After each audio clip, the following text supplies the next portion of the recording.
vais juste vous demander d'écouter. Écoutez bien les amis et bravo, c'est grâce à beaucoup de personnes.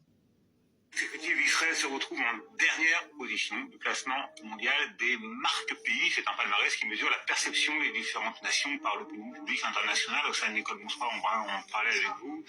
Israël, c'est pas glorieux, hein, derrière des pays comme la Russie et la Chine. Tout à fait. En termes de perception.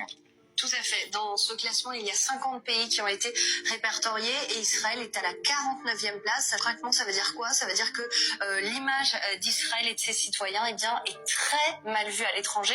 Israël n'a pas bonne presse du tout et ne fait pas vent. C'est une enquête qui a été menée sur un mois, au mois de septembre dernier, et ça a été mené sur 40 000 personnes dans pas moins de 20 pays, ce qui représente 70% de la population mondiale. En toile de fond, évidemment, c'est la guerre. Les Israéliens qui sont considérés, je cite, comme directement responsables de la situation dans la bande de Gaza et qui sont perçus comme des personnes tout simplement indésirables à l'étranger dans de nombreux pays.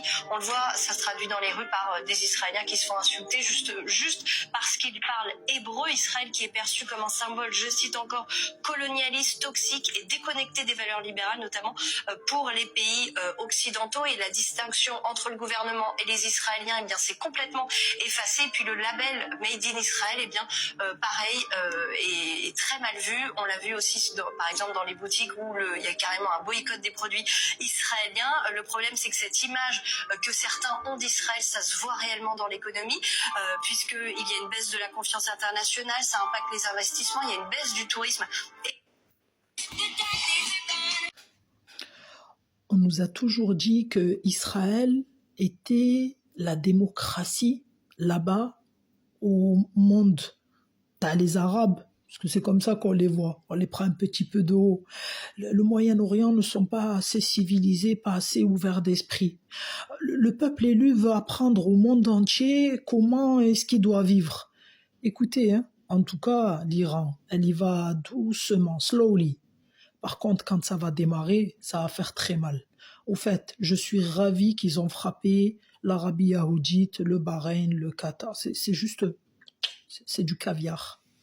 Sur fond de cris perçants, les images d'une école de filles dans le sud de l'Iran endommagée par des frappes israélo-américaines ont tué au moins 85 élèves.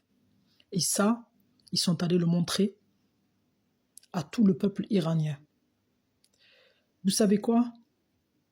Si Khomeini demande à sa population de se soulever et de faire le djihad, bon, je peux vous dire qu'en face, il vaut mieux aller se cacher. Et j'ai envie que ça frappe, comme ça ils vont nous débarrasser de ces Européens qui sont un peu trop sûrs d'eux et qui pensent que le monde leur appartient.